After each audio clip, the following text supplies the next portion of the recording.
फिसाजोफोरखौ नागिरनानै गुवाहाटीनि खना खनला फाग्ला बायदि गिदिंबायदों सानै बिफाया। आनजादनि समाव मबाइल बाहायनो होयैनि थाखाय न' गारनानै खारदों सानै हिनजावसा।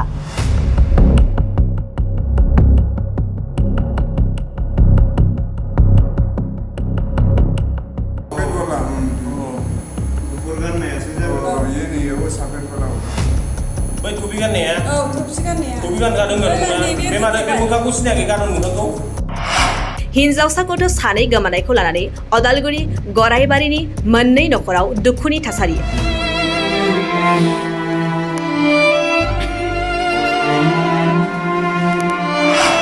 नोंथांनि गथ'आबो मबाइल एडिक्शन जादों नामा? मबाइल नङाब्ला गुबुन जेबो हाबा मावै आखु जादों नामा नोंथांनि गथ'आ? बिदिब्ला साबधान था। मबाइल एडिक्शना गिख्रंथाव थासारि लाबोनो हागौ नोंथांनि नखराव। मबाइल बाहायनो मोनाब्ला गिख्रंथाव थांखि लानो हागौ नोंथांनि गथ'आ। बिदिनो मोनसे थासारि जादों अदालगुरि जिल्लानि सिङाव थानाय 1 नं गराइबारि गामियाव।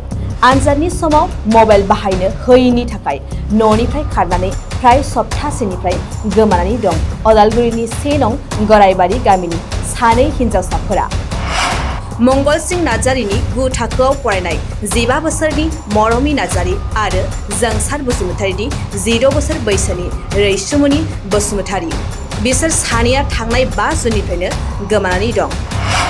मंगलसिं नार्जारिनि 9 थाखोआव फरायनाय 15 बोसोरनि मरमी नार्जारि आरो जोंसार बसुमतारीनि 16 बोसोर बैसोनि रैसुमनि बसुमतारी। बिसोर सानैया थांनाय 5 जुननिफ्रायनो गोमानानै दं। नाथाय सानैबो हिनजावसाफोरा फरायसालियाव थांनो होनना नखरखौ थगायना मिथि मोनै जायगायाव खारखुमानानै दं। बिसोर सानै हिनजावसाफोरा गोमानायनि जाहोनाव नखरजों लोगोसे गामियावनो दुखुनि थासारि।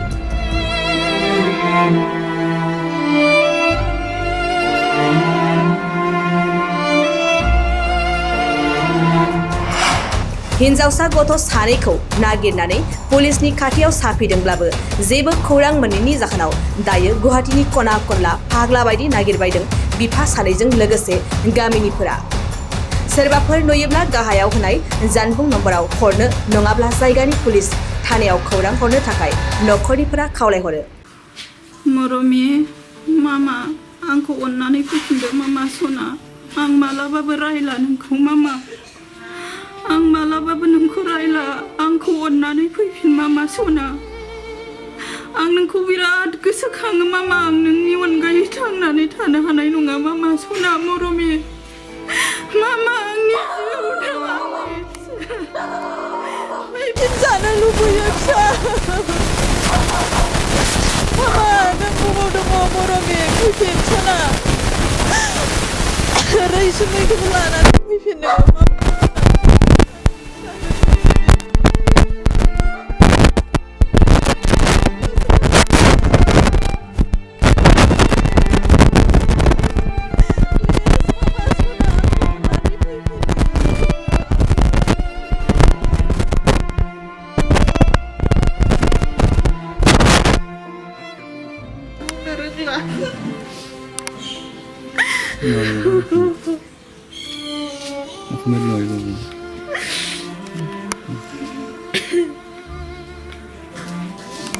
आंनि बिबागिन जायो।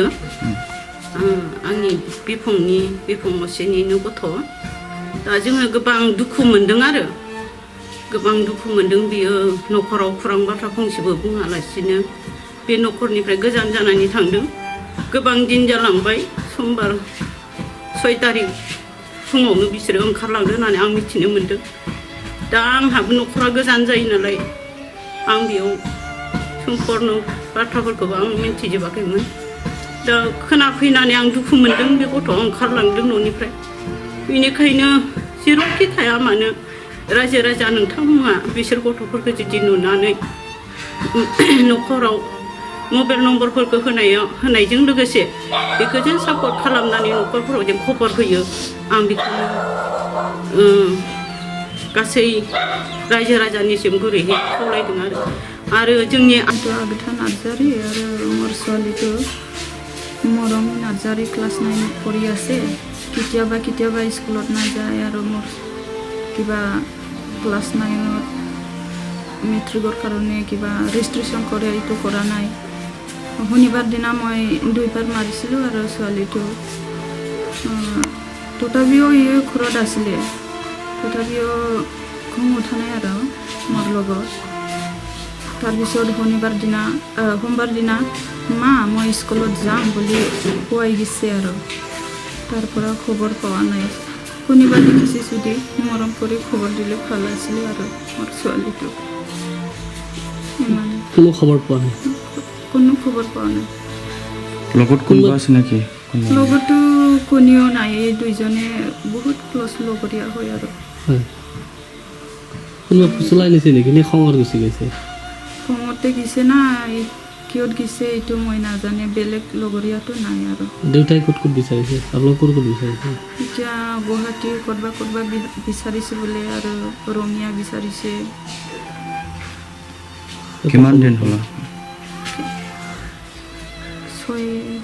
6 তাৰিখত ওলাই গৈছে আজি কিমান তাৰিখ হৈছিলে 11 তাৰিখ 6 তাৰিখত ওলাই গৈছে ছাৰ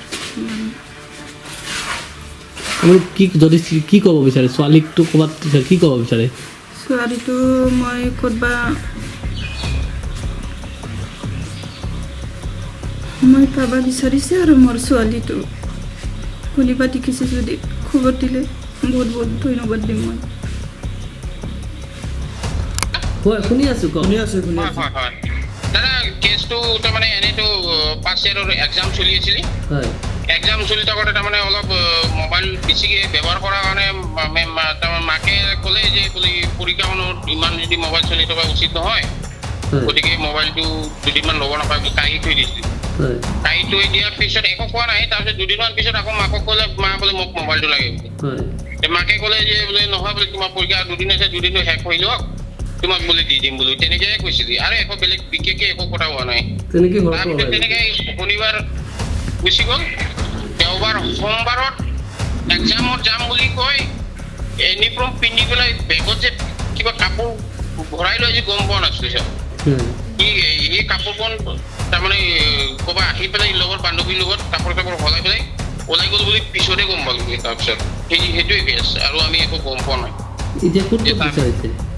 এতিয়া মই জনামতে তাৰমানে প্ৰথম আমি বিচাৰি পোৱাতে ISBTত বোলে পৰহি দেখিছিলোঁ তাৰপিছত এই কি গড় চুকত দেখিছিলোঁ বুলি ক'লে আশে পাশে তাৰপিছত আমি তেনেকৈ লাষ্ট পইণ্টটো গম পোৱাটো গড় চুকৰ ওচৰতে গম পাইছোঁ আৰু বেলেগত এতিয়ালৈকে একো গম পোৱা নাই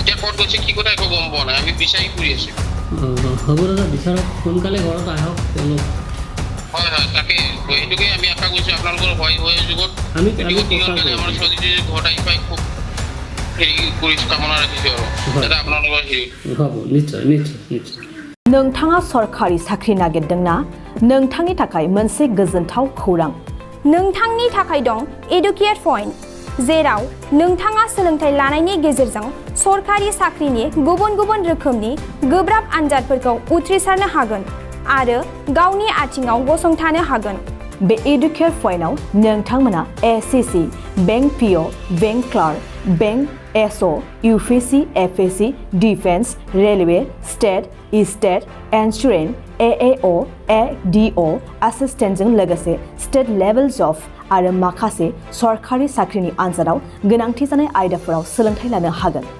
मख'नो गोनांदि बे सोलोंसालियाव साख्रिनिल' नङा बेयाव MBA आरो सैनिक स्कुल बायदियाव एडमिशननि थाखाय एन्ट्रेन्स होनो थाखायबो सोलोंथाइ लानो हागोन बे सोलोंसालियाव गाहाम थाखो खथानि सुबिदा दं आरो सम मथे नोंथांनि सोलोंथाइखौ बे सोलोंसालियाव होनाय जागोन बेखौबो मिथिनांगोन दि बे एडुकेट पॉइन्टआव सोलोंथाइ लानानै बावैसो 2021-22 इं मायथाइनि एसएससी GDनि आनजादाव गासै 11 सा सोलोंसाफोरा उथ्रिसारनो हादों बारा नङा गासै 15,000 रांजोंनो नोंथाङा बे सोलोंसालियाव 6 दानसिम सोलोंथाइखौ लानो हागोन बे सोलोंसालिया क'क्राझार बरपेटा रड गलपारा आरो बङाइगावआवबो दं क'क्राझाराव सोलोंथाइ लानो गोसो गुदुं जानाय सुबुंफोरा 70020261133 9101 536360